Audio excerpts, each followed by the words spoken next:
when I was coming out of high school, I was a top 10 player. I had one highlight tape because what if I did try my hardest and I wasn't good enough? Like that was my biggest fear. If you want to do more than one thing, make sure you're great at the first thing. The real question is, what you think that NIL bag would have been like if you... Especially because you know what it was when I was in college. I was married to the football player. What? I be going to UT now. I'm like, oh, my face on the wall. That means, going to Texas with football. They were eating off them boys. And even when I got to college, we still had moments where I was like, bro, I'm quitting. Waiting for a call is hard and it's annoying. Also, I helped negotiate the new CBA, and I ain't seen a cent of it. Shout out being imagine being tall and sorry. And started getting heavily recruited because I went to USA and I blocked Brie. I look great in burnt orange. My people hood, I'm good in the hood, but that's not what I'm built. Like, I don't think I ever really thought I was good enough to play after college. You're not an MVP on 10 minutes a game, bro. Anyone's terrible if you're not that guy. Because my job is to speak about God's power and the ability to get through these things and what it looks like. It ain't nothing basketball related keeping me out the league. She said, where you water it, it grows. Did you know that I have 2 books? One called The Little Girl with Big Dreams. It's about an ambitious little girl who overcomes every no to say yes to her dream. And the other is called Changing Lanes. It teaches you about the things that you learn from sport and how it translates to life after sport. Be sure to check these out at itsjustdifferentpod.com. Let's get to the episode. Welcome to It's Just Different Podcast, where we bring on people who have been where you are trying to go and or have helped countless athletes get there. I got somebody special coming on today.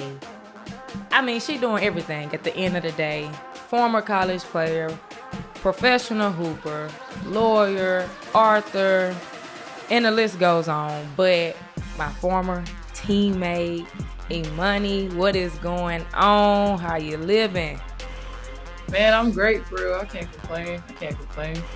Where are you? I mean, I'm on Instagram. I'll be following you. I don't know if you in Austin. I don't know if you overseas. I don't know if you in LA. Where are you these days? That's how I like it. I don't want nobody knowing. I'm in LA currently. I'll be back in Austin this weekend, actually. But yeah, I'm shooting a commercial in LA this week. So, can you talk about the commercial? What commercial is it?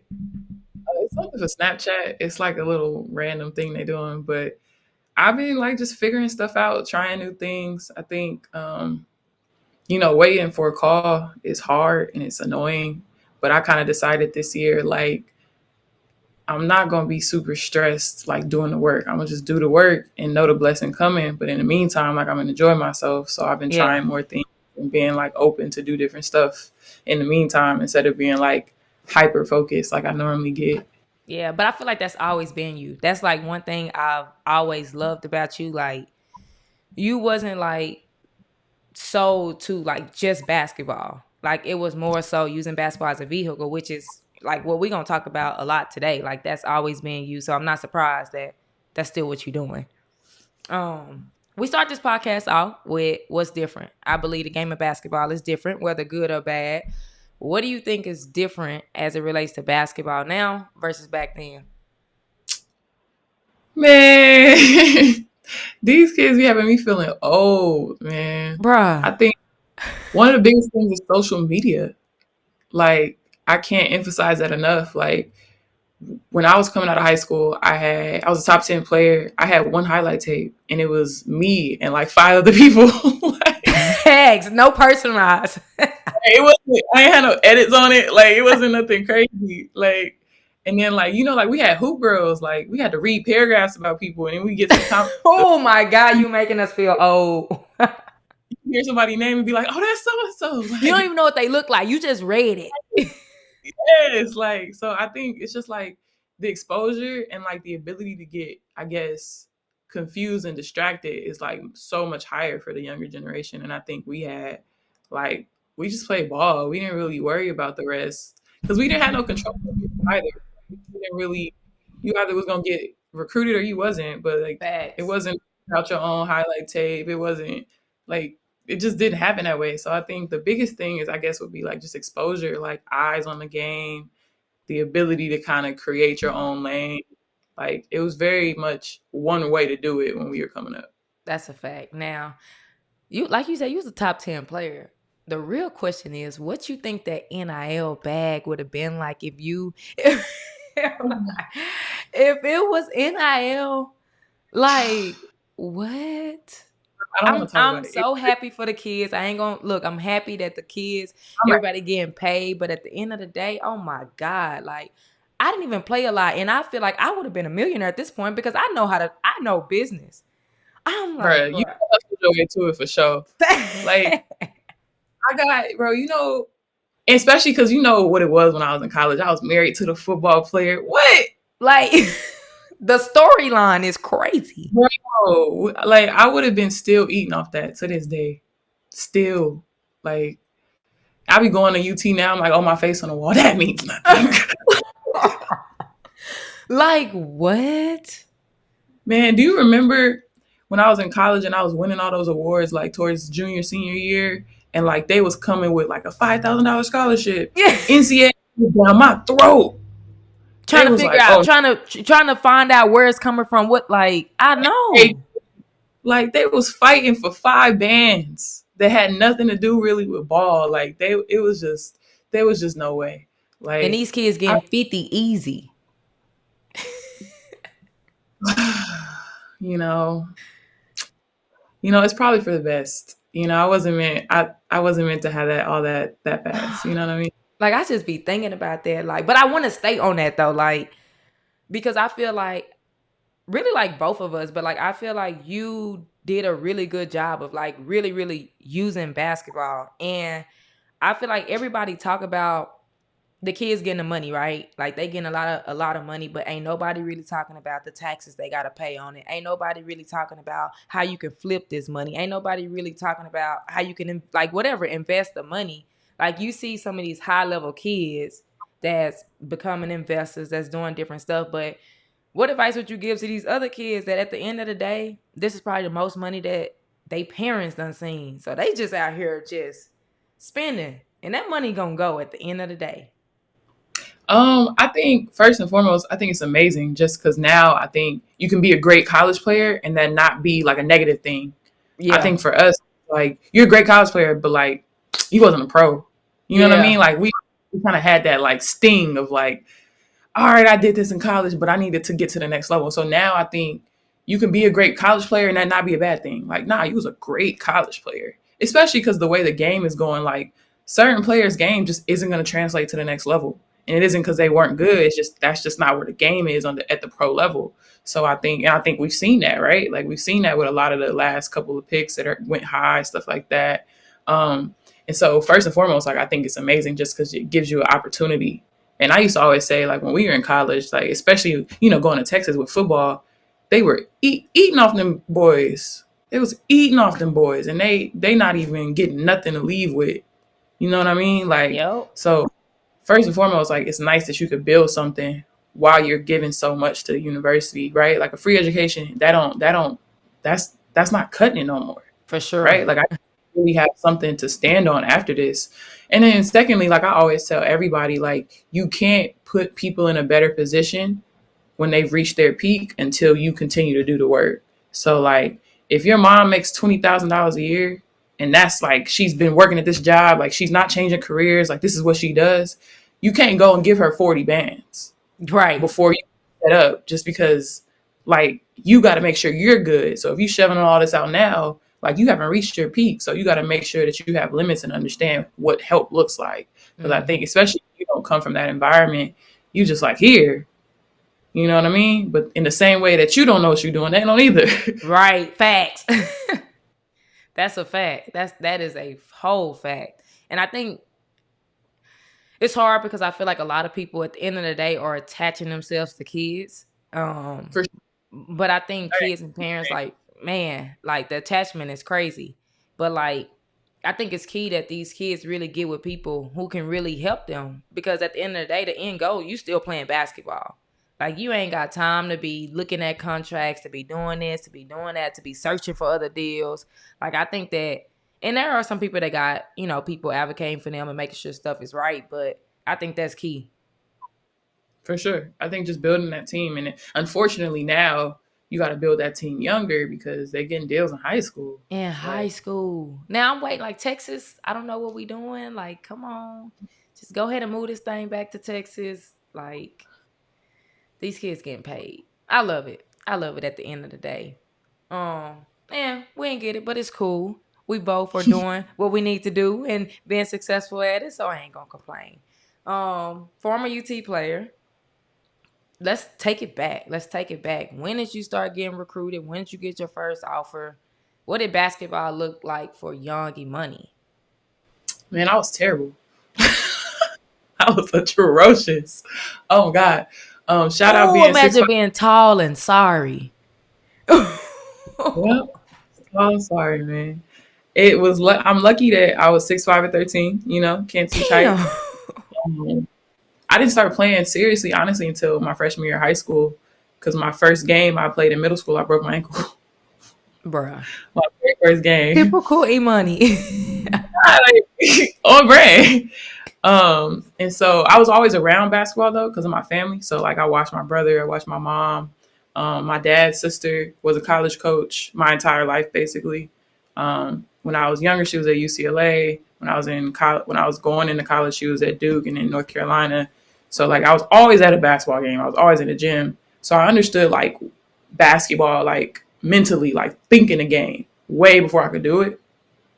Um, and then it was also like a lot of pressure because everybody knew who my mama was, and Hmm. then who my brother was, and they was excited to see me play, and I was terrible. Oh my God. For reference, who is the mom? Who is the brother? Just for reference So so the people know.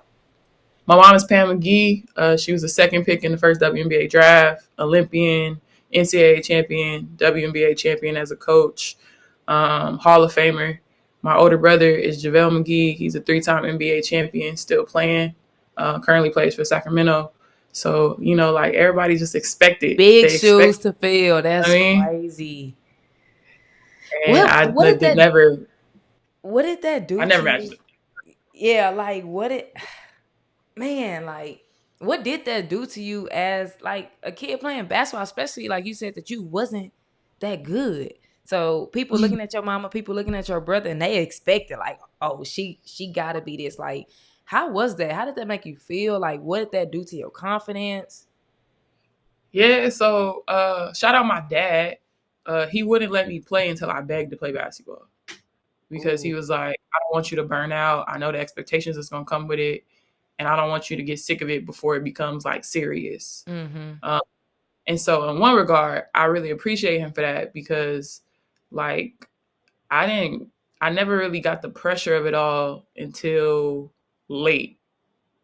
Like I didn't feel no pressure as a high schooler. I didn't like I probably didn't even understand any of that until like junior senior year when like recruiting really ramped up. I was on the USA team. Like that's when I kind of figured out like, oh, this is serious. Like, but before that, I literally basketball was just safety for me. I got to get out the house. I got to be around people. It was like helping me build my confidence because like I didn't feel awkward when I was playing basketball. So I was lucky in that regard. And the flip side of that, I could have been way better. Oh, like I could what? feel way better had like I started playing earlier, had I understood work ethic and just understood like the gravity of what this is earlier. Mm-hmm. But you know, so it's a catch 22 in some ways. Like I look back like you know, like me and Bree Stewart the same year, and I Oh, got recruited. so Liz. Y'all same class. And Bree has never not been Bree. Like when we was kids, she was Bree. Like she's always been Bree. Like, and so I started getting. I literally got an invite to USA camp and started getting heavily recruited because I went to USA and I blocked Bree. Shout out to Like, you, Bree. Shout out shout to out to Brianna Stewart. appreciate you. Cause like no one was ever on her level and no one ever really blocked her before. And they was like, who is this kid that just blocked Bree Stewart? And that's like really how I started getting recruited for real, like from like the big names. Like all the local people were already on me. Like I probably got my first letter like seventh, eighth grade. But just cause like they knew who I was, not Right. cause of like anything I'd done.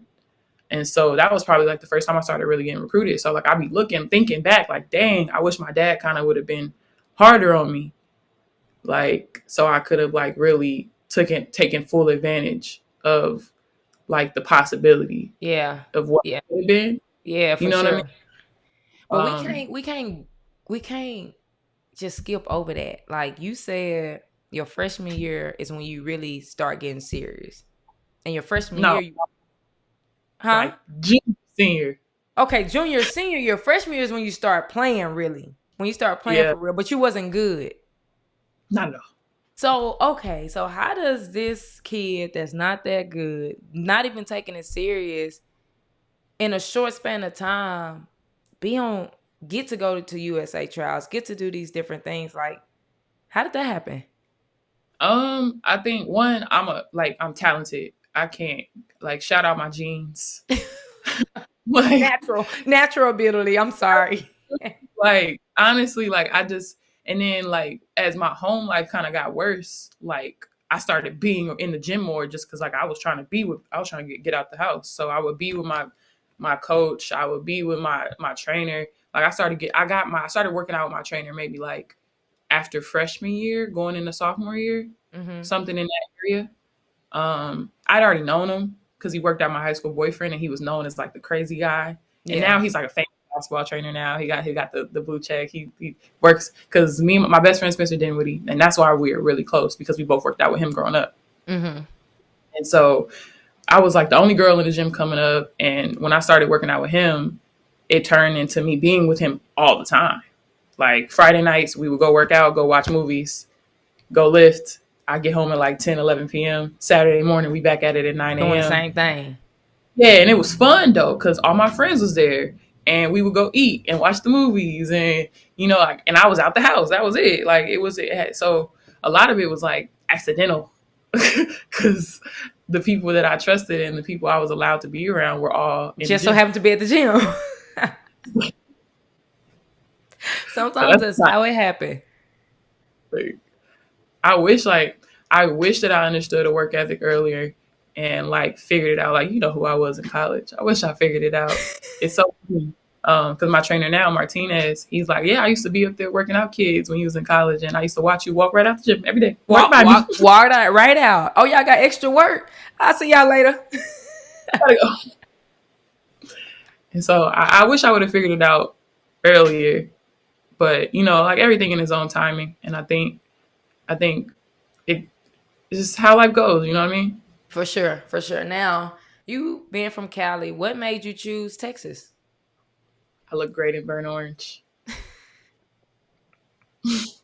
Why are you Um, like this? no, but on some serious stuff though, like like back in the day, they used to just send you them big old questionnaires, right? It would be a big old folder with one piece of paper in it, right? And Texas sent me this big old burnt orange sparkly folder. It was like silver, metallic, my name. And I remember just being like, this is so cute.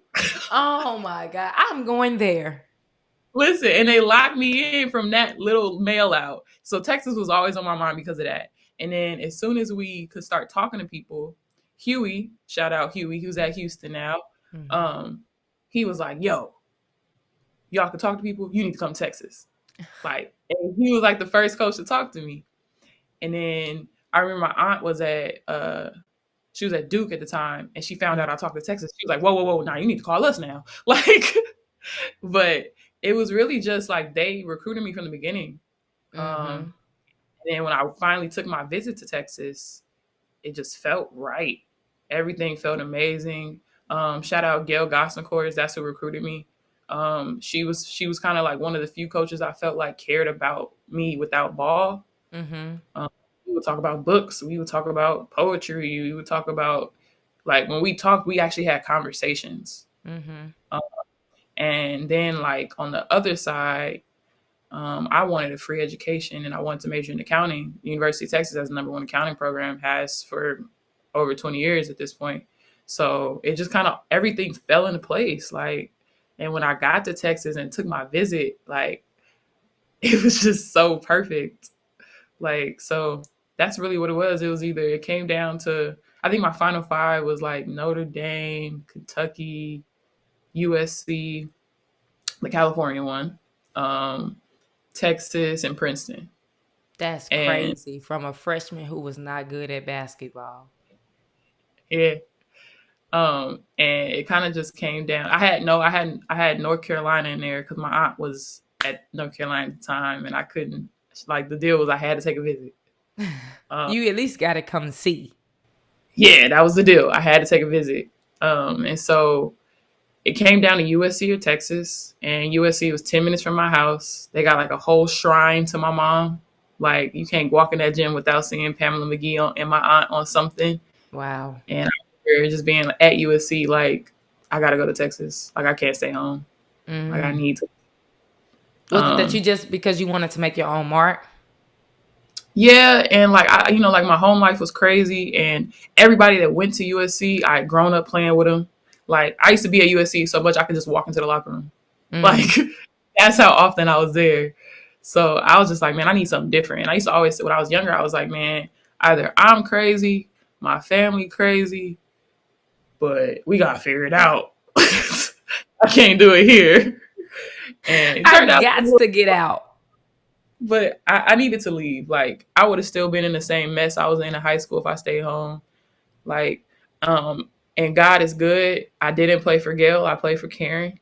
Those were two completely different coaches. Karen was all about discipline and strictness, and and Gail would have probably let me still be myself and do what I wanted to. And I needed that discipline though. I needed that structure.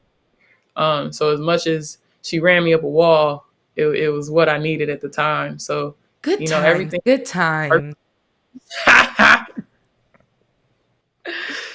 Oh, good times. That's so funny. Now, you done talked about like home life and like you said a lot of times, like how you needed to get out. Like at the end of the day, you needed basketball. And I feel like there's a lot of kids that go through things and a lot of different things, but don't really like channel that towards basketball. Like or towards sports. We talking basketball, but can you talk about that, like how you was able to channel the things that you was going through to ultimately get you out, to get to a free school and to do the things that you're doing now? Yeah, I'm just blessed. I can't emphasize that enough. The people that poured into me, like my high school coach, I still talk to him, still talk to my high school trainer. And like it really took a village. Like it really took a village, and I don't know where I would have been without basketball. Basketball was the only place I felt safe. That was like my family for real. And to this day, most of my close friends I know through basketball. Through basketball, yeah. Whether we played together at some point, played against each other, but at some point it always comes back to like basketball. You know what I mean? And so for me, I'm blessed that I didn't get into anything, and I almost did. Right, like my senior year of high school, I got kicked out of high school for weed. Almost lost my scholarship. Like almost lost everything. Wow. And like it's by the grace of God. Like I got the opportunities to get it out of my neighborhood, to see something different, to get structure and discipline and like a second chance. Because like I'm from Inglewood, California. Like I'm hood adjacent. You know what I mean? My people hood. I'm good in the hood, but that's not what I'm built for. And everybody knew that growing up. Like friends, like my best friend in high school, like we had grown up together. He was a drug dealer, and I remember I got in trouble for weed, and he was cussing me out. Pissed. Like, what are you doing? Ooh, and I'm like, bro, like you do this on the daily. Like, what are we talking about? But everybody was like, that's not, like, I was that kid. Like, nah, you're leaving. Like, we gonna do what we do, but you're leaving. Like, so I'm lucky I was protected in that way.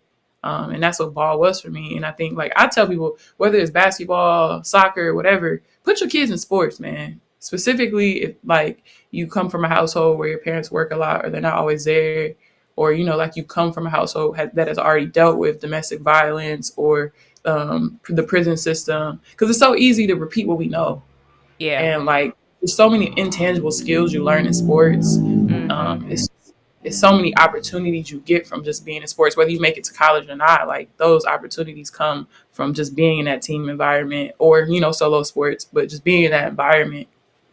That's a fact. That's a fact. Now, at Texas, you did a lot. Like you was in poetry. Like you made sure that you was active. What made you want to like venture out and even had a time? Like I feel like I say it all the time, like, there's no time, but clearly it is. Like, you was able to do a lot of things while you played basketball. How was you able to do it, and what made you venture out to other things? I think I was very upfront with everybody when I was getting recruited. Like, I don't just play ball. Ball is not life. Um, and like that's why I didn't go to UConn. They sent me a letter. I never responded. like, I'll like pass on that. I will not survive there. I was like, all y'all do is play basketball. I was like, y'all got a whole bench of players just like me. I'm not gonna play. I'm gonna hate my life. Like I'm that ain't good. for me. Yeah. So I was always very clear. Like these are the things I like to do, and I won't survive if I'm only playing basketball. Like I'm just not built that way. Mm-hmm. It's crazy because I know kids like that are built that way, and that's amazing. I just never was. I Mm. just never. Um, Now, do I wish I would have, like, I probably, in the same regard, I probably didn't take ball serious in college until like junior year after my injury. Yeah. Um, and it wasn't necessarily because, like, I don't think I ever really thought I was good enough to play after college. Like, so it Ooh. was never on my mindset. Like, it was never like, I'm going to go play in the pros. Like, it was just like, I'm going to get free education. Like, I'm going to get up out of Inglewood, California. I'm going to travel. I'm going to do whatever. And I'm going to get a job. Like, my Mm. family laughs to this day because they're like, bro, I'm never going to be a pro basketball player. I And don't look want to at be in the you. Look at you. Look, like I'm finna get back. I'm finna get Yeah. back. Yeah. Like, but I didn't think I was good enough for that. Like, I really just, I saw everybody else, how everybody else worked. I saw everybody else, how they like just breathed this. And I was like, that's not me.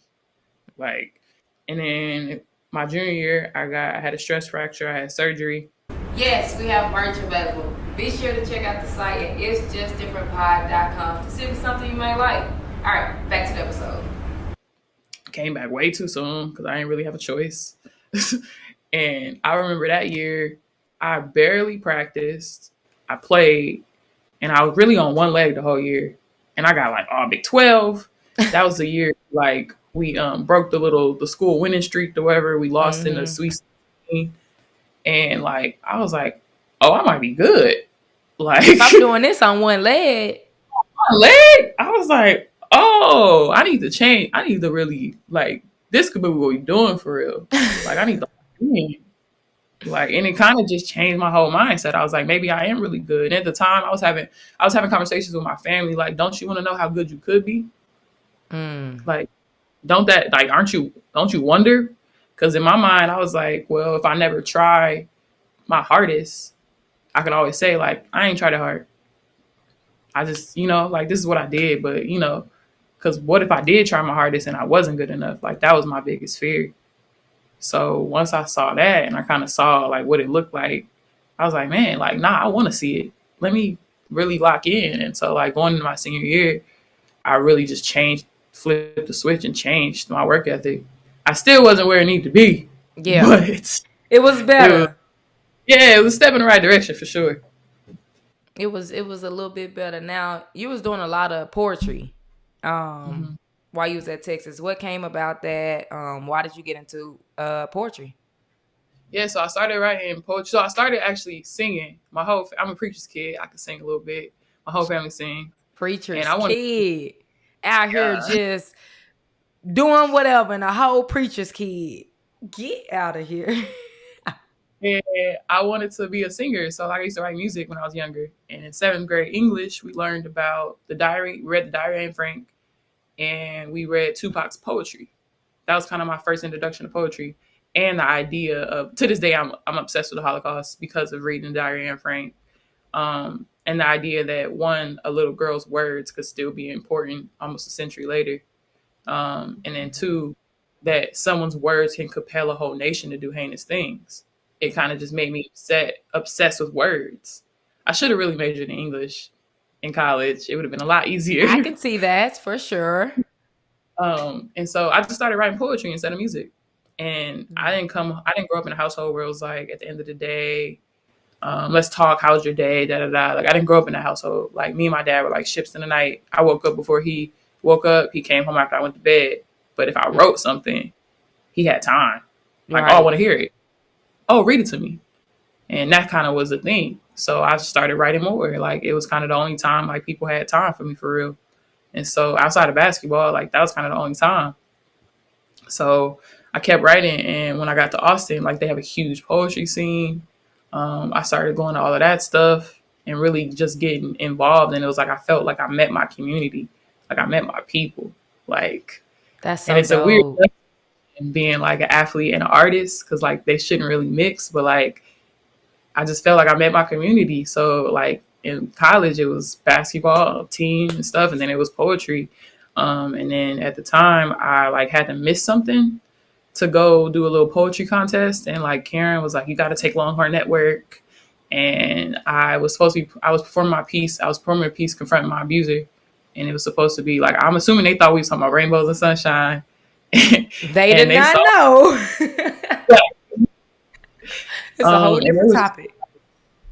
you want to talk about it? And that became a Sports Center feature because ESPN owned on her network.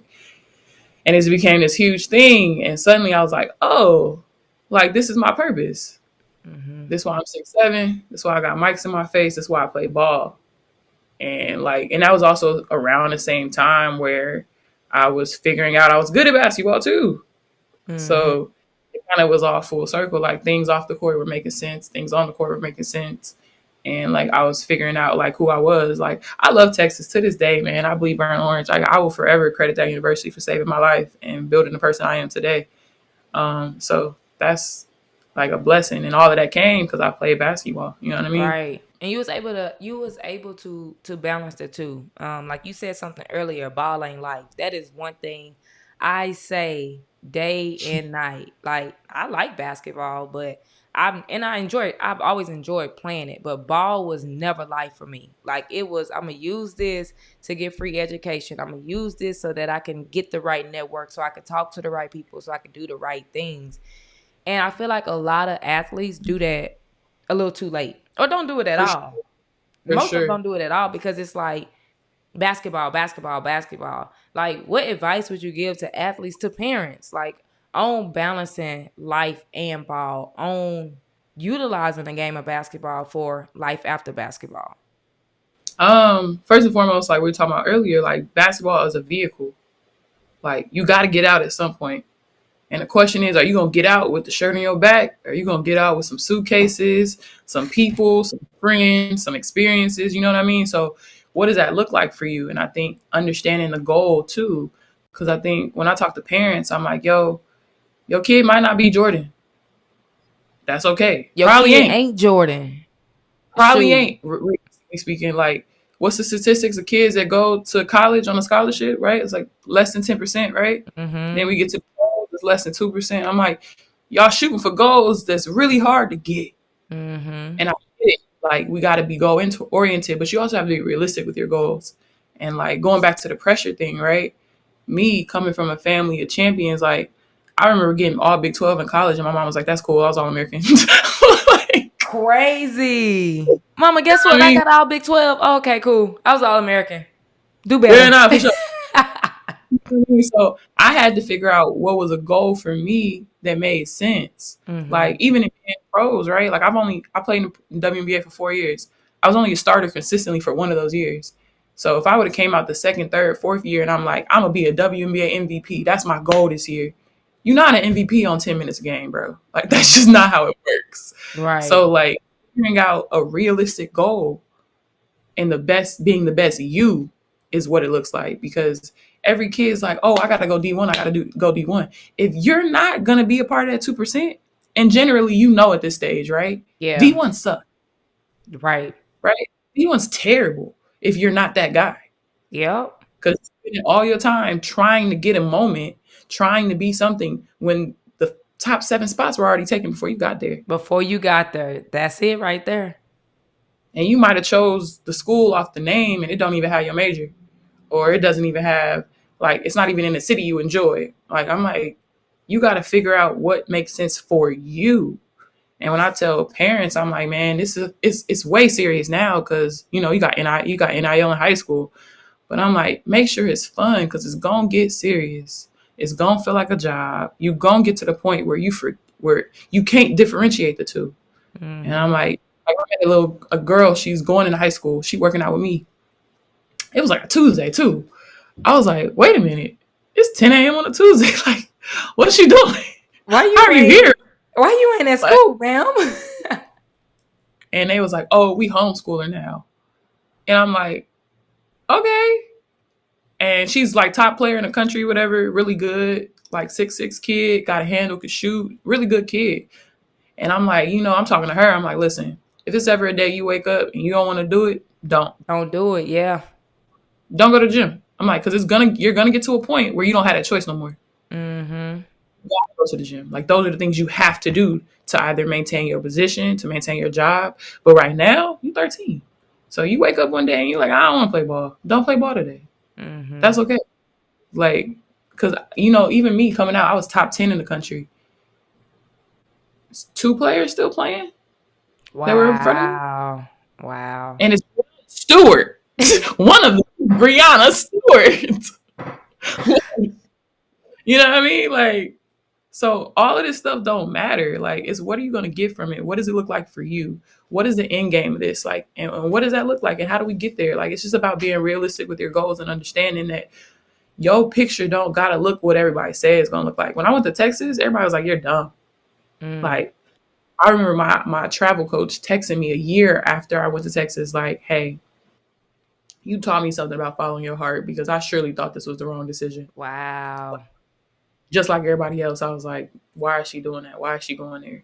Especially because, Texas we weren't nobody. Mm-mm. We were a historical program, but we hadn't done anything of relevance in the last 10 years. In a minute, y'all. Had all the schools that were doing relevant things calling me.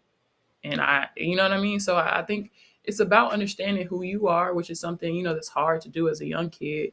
And then it's also parents understanding like who their kid is.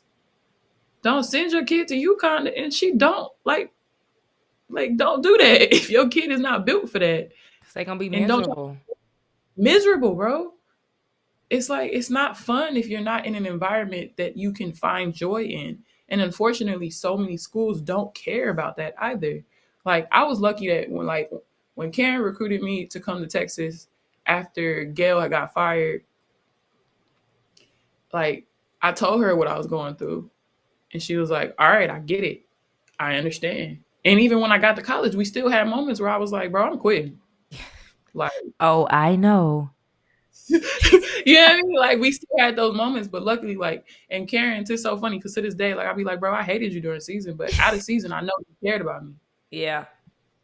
I understood that you cared about me as a person. During season, but out of season, I know, you cared about me. And I think, you're overlooking that. Kids going to play for coaches, that coach might leave. Mm-hmm. Still be happy in this situation. And now I guess it doesn't matter as much because they can move sort of freely. Mm-hmm. It's just a full picture thing. I think you get lost in the hype. You get lost in the basketball part of it. And basketball is literally just getting you there. It's getting you to the next step. That's it. That's a fact. Now, first of all, you just do so much. And I love it. I feel like a lot of people try to box basketball or people in general. I don't even say basketball players. Will try to box you in. You can only do one thing. You can only do this. And I would say in the past, I fell victim to that because you know me. I like to do a lot of different stuff, and I would be like, dang, am I doing too much? But I'm doing these things really good, and I feel like you are the same way. Arthur, basketball, lawyer, acting, so many different things. Where does that come about? Because I feel like a lot of athletes are scared to do more than one thing. They're scared to venture out for basketball. Where did that come about? Again, shout out my dad for this is the crazy part about it is I had to beg to play basketball growing up. Mm-hmm. And if I got in trouble, he took away was basketball. He never took away computers. He never took away theater. He never took away he didn't take away the other stuff. It didn't matter to him.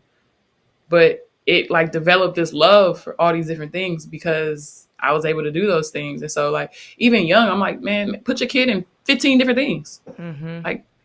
And then they'll gravitate to the things they enjoy and they become good at. But we trying to make kids do one thing. And unfortunately, especially now, we've seen in corporate America, you can change your career and move on to something better. It's not the time of our parents where you had to kind of be great at one thing and that's all you could do. We're in a different world now where you can be multiple things. It's okay to be a hyphenate. And I do think that there is a sort of old school way that people look at things. Like I know I've lost opportunities because I do so much. Yeah. Because it appears that I'm not focused because I do X, Y, Z, or I care about this. So I'm very aware of that. Um, and I do have to make, right. I had to make a choice and like chose myself.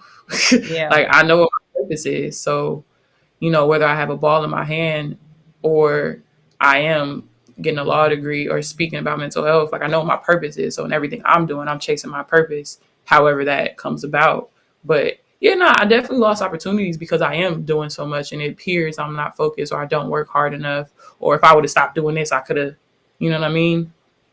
And I do tell kids, like if you want to do more than one thing, make sure you're great at the first thing So that you can do more than one thing.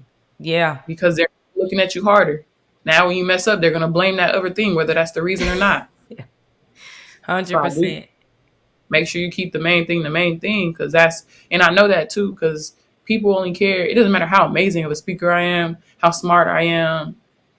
They only care because I play ball. Because you play ball, because you are a former basketball player, UT basketball player, because you are a pro hooper.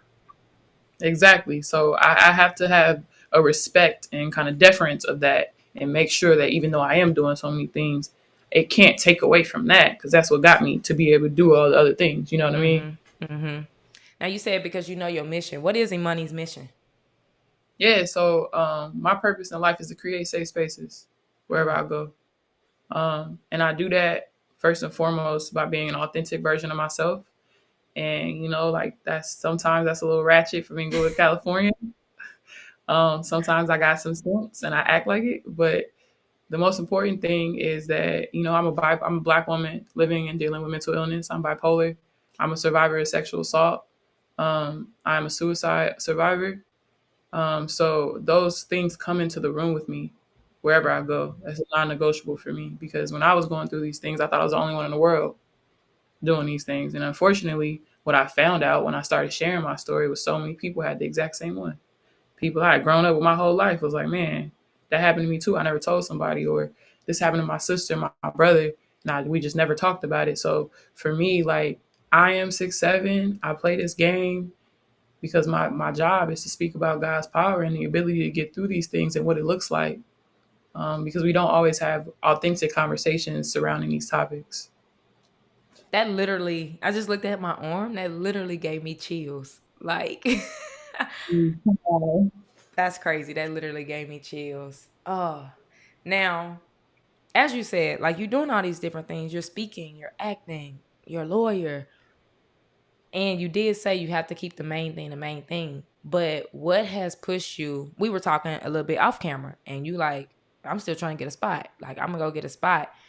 What pushes you to keep trying to get this spot versus like, okay, this chapter is closed. Let me go into speaking. Let me do lawyer. Let me do all these different things. Man, it's funny because like in LA, it's a thing where like every LA hooper, especially on the men's side, like they just never hang it up. Like, and you be like, bro, why you just bro? Come on, bro. You 37 playing in the Drew. Like, Bro, just it's queen. cool. Like, you know what I mean? But you be looking at them like, bro, like That's a fact. cool. And I'm like, damn, is that how people look at me? I think you got a few more years. I think you got a few more years though. I've been thinking, are they secretly like, bro, just give it up? Like, and I think a lot of it is ego. I won't pretend that it's not. Um, I'm better now than I was when I left. So a lot of it's frustration because like it ain't nothing basketball related keeping me out the league. Yeah. Yeah. And that's something I gotta eat, right? That's something that I have to be responsible for. And so it's more so a personal mission. Like I feel like I'm good at basketball. I feel like I've grown as a person. I feel like unfortunately I didn't figure out that in order to be good at your job, people gotta like you. I figured that out until it was too late. I always felt like I don't need to clear up stuff because I do my job well. That's not how it goes in the real world at all. So, I think I'm gonna keep trying. I'm gonna try. I probably got 2 more years of me trying to make a roster. Um, but I'm gonna try. And again, I'm happy with myself. Like if I put the ball down today, I'm happy with myself. I think I had a great career. I think I've done amazing things. I think ball has taken me amazing places. But I also know I got more. Yeah. Nah, that makes sense. And you have played overseas. You currently, like, you just got back from overseas. Are you interested in continuing overseas life? Yeah, I'm not built for it to be my main hustle though, not at Mm-hmm. all. Um, and again, I'm a brat. My first 5 6 years pro, I never did a full season overseas. I did playoffs. The one season I was supposed to do overseas, I got cut. So, like, I've never done a full season until this year. So I've been blessed in that way where I've been able to do things at home and still like care for myself and be able to make money and sustain myself. And I don't know, overseas this is a grind, Yeah. and I don't. Also, I helped negotiate the new CBA, and I ain't seen a cent of it. So I want to go. I want to play with that CBA. I want to play with that one. I feel Like, it. you know what I mean? I think, but in a serious note, though, like I think overseas is different, and I think for a long time people have been like, oh, you go overseas and you make more money and it's way better than WNBA. And that's not true for most players. That's true for those players. If you're For that them guy, ones, them yeah, top high level players. you're going overseas and you're making more. But most players are trying to get on the training camp roster so they can ask for more overseas. You know what I mean? And I think like that narrative has really shifted how we think about the WNBA. But like, make no claims. Like, yes, we're finally getting the respect that we deserve. But the WNBA has always been the best league in the world. It has always had that conversation and that notoriety globally. And so for me, like, yeah, I can go overseas and I can definitely make some money for sure. But being one of those 144, soon to be 166, Mm-hmm. that's different. That's a fact. That's a fact. Now, why do you think? Well, we all know that answer, but the WNBA, the girls' game, college and WNBA, is just rising. Like, and I love to see it. Why do you think all the eyes is on college basketball and the WNBA? It's the internet, man. Cameron Brink said something so profound in her interview with Podcast P. She said, "Where you water it, it grows." And these young Ooh, that's a bar. right, and these young kids are the beneficiaries of finally we're getting investment. Mm-hmm. Like my least favorite part of March Madness is when the NCAA propaganda commercial come on. Right? When they start saying, if I hadn't gone to college, because of my scholarship, the NCAA, right? I hate that. Yeah. And this year, the propaganda commercial was for the 6th year in a row, we've aired every NCAA women's basketball tournament game. Kudos to us, right? 6? And I'm like, so you mean to tell me when Breonna Stewart, future Hall of Famer, 4-time NCAA champion, was playing every game she played with on TV? Nope. Like, so like the kids, I love the kids, bro. The kids are good. The game is in good hands, but they have the benefit of people being able to see it. Mm-hmm. That's literally it. And we've been screaming from the rooftop for years. Like nobody wants to go look through 42 channels and the thousands and try to sketch. Like no, they want to turn on TV and the game's there. And it's there. We don't have to They don't. search. We don't have to get You on don't the have to. internet and try to pull it up. Like, it's there. That's it. It's accessibility. And so now that the women's game is accessible, people are saying like, "Oh, this is fun to watch. This is cool." Now they're telling women's basketball stories. They're like, "Oh, Iowa. She's from Iowa. She grew up in Iowa. I don't want to watch her, right?" Angel. Oh my gosh, like she got the attitude. She got the swag. Like she be on the shade room. This is crazy. Like, A basketball player. but that's the reality. And like I think we've always had diehard fans, but we Mm-hmm. don't have a casual fan. And the way you get casual fans is accessibility. And so now we're seeing the investment, and it's so I pray to God that they get out of the NBA valuation for this next valuation with the TV rights deal because we're going to Yeah. be undervalued for a couple with the NBA. Mm-hmm. We need our own thing. And so as we continue to move forward and we get the investment and we see it looking the right way, we're going to see it grow because that's just how it goes. Like everybody don't want to watch women's basketball. I'm the first person to tell you that. I don't even like watching the NBA like that unless I'm personally invested. Yep. How do you get personally invested? You know players, you know where Yep. their stories, and that's what happens. And we're seeing that happen, especially with the rise of social media, because now they can do their own thing and have their own persona on the internet as well. So they got fans that don't even know they play basketball. They just like the girl that makes jokes on the internet or looks cute or whatever the case may be, right? And so now those two worlds are like we're finally merging culture and basketball. And I think Mm-hmm. we've always kind of struggled in that aspect. We can go on and on with this conversation. I absolutely love it. As we wrap up, we gotta go top five, top five. I got 5 things for you. You just answer. You ready? Okay. Best player you have played with. With best player I played Favorite with. player you have played with. Ooh, it's tough. I would say favorite player I played with, I would have to say Cappy Pondexter. Okay. Um, yeah, future Hall of Famer. And I came into Chicago as a rookie on a team full of vets. Like I was 21. The lowest, closest in age was like 25. Mm-hmm. Like I was a baby. I was the only rookie. Everybody else, it was like one girl, Cheyenne Parker. She was the year before me or 2 years before me. Think But too. that was kind Yeah. of it.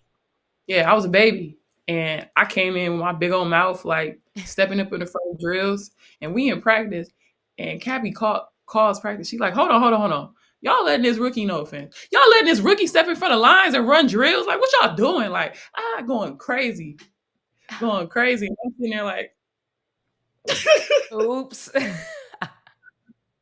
and after practice, she like, nah, you got it. She like, I like that, but this ain't how this supposed to run. She's like, I appreciate it, but nah. And like, she was just super hard nosed, like a bucket, just different, like different. Um, Best player I play with, that's like my favorite for sure. I would say best would be Elena Deladon. Oh And I was, yeah, you did. Yeah. yeah, I came in after her MVP season. And I remember being so starstruck trying to meet her, but I remember being so excited to watch her work out because I'm like, I want to see what she do. Like I'm Yeah. thinking, so Elena Deladon, I'm so excited to watch her work out because I'm trying to see what it looked like to be MVP, and I'm thinking it's gonna be something crazy. She used to get to practice early and just practice her spots, shoot 10 here going over her left shoulder, 10 going over the right, and it was just so methodical. It wasn't nothing crazy. It's probably like another 30 minutes, like nothing crazy.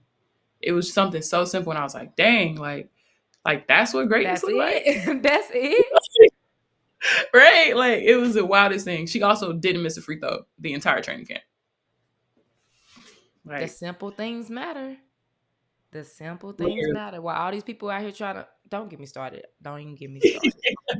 The simple things matter. Favorite college memory. Favorite college memory. Shouldn't be a good memory, but it is. We were in practice one day, and I used to get kicked out of practice all the time. That was my thing. Um, and I was having a bad day. You know what I mean? I was having a bad day. It was when post injury, so my shin was hurting. Coach Mack had us yelling about something, Mac and Daddy. man, that's our strength coach, guys. And so someone shot the ball, and it ricocheted off the rim and hit me in the face, and I just fell out. I just fell out like I got shot. Like I just fell on the floor like I was done. And to this day, Crystal and Brooke bring this up all the time. And they're like, bro, the ball didn't even hit you that hard. I was done with the day. I You was was tired. done.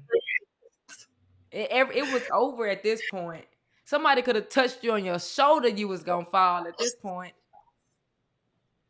And they had me running the bleachers. I was tired. I was over it. Oh my God. Oh, college is a time. Boy. College is A time for sure. If you could live anywhere in the world, where would it be and why? anywhere in the world. I'm trying to go back to Africa, man. I want to go live somewhere in Africa. I don't know where I'm from. I'm gonna figure it out one day. I refuse to pay the white man to tell me where he stole me from. So I'm gonna have to do it the old fashioned way. But yeah, I'm trying to live in Africa, man. I'm trying to get back to my roots for sure. I like it. If you could tell a player one thing right now, what would it be?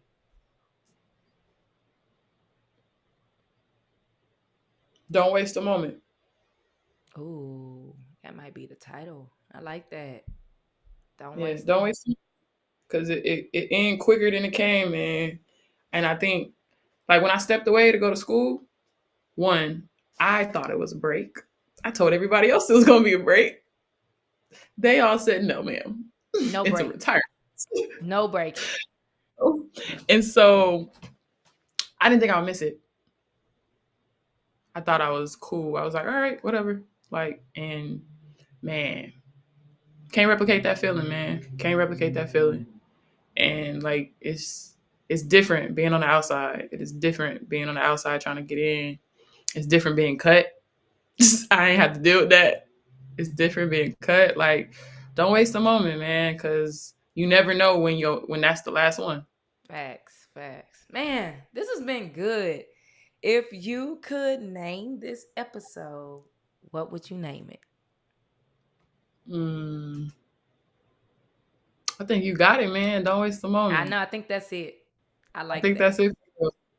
And I mean, I think it honestly kind of like personifies both of us well. Like ever since I know you, you done had 4-5 hustles going. Like I that's gotta been get you. to it. Like, and you do it well though. You know what I mean? Like you do it well. So I think that's what it is. And I think especially as I'm getting older, I just realize like I can't go back and change nothing. But man, I wish I could tell younger me like, yo, it ain't gonna be like this all the time. I love that. I love that. I ain't gonna lie. This is, and we didn't even really talk like just a lot of like, I mean, I'm sure parents and players got a ton of advice, a ton of gems for this, but like, we didn't even go into just a lot of that advice. And this has probably been my favorite episode I because, think. and I think it's because like, and you know me, like, I'm so big on life after ball. Like, I'm so big on that. And like, just to hear your story, just to hear the things that you went through, just to see the things that you're currently doing. Like, I think that's more important than anything. Forget advice about how to get recruited or what did, like, It's cool, but it's right, it's cool, but what about life? Like, and that's what this episode was. So I appreciate you. If you could leave the people with a message, which you kind of already did, don't waste a moment. But if you got anything on your heart to tell parents, players, coaches, it's your time to tell them. don't take it for granted either. Respect the game, and the game will give you way more back. Man, what you get to this game in terms of focus, integrity, hard work, it will pay you back 3 times over. But you cheat the game, everybody gonna know. That's how it Everybody go. gonna know. It's gonna come around. Where can the people find you so that they can keep following you?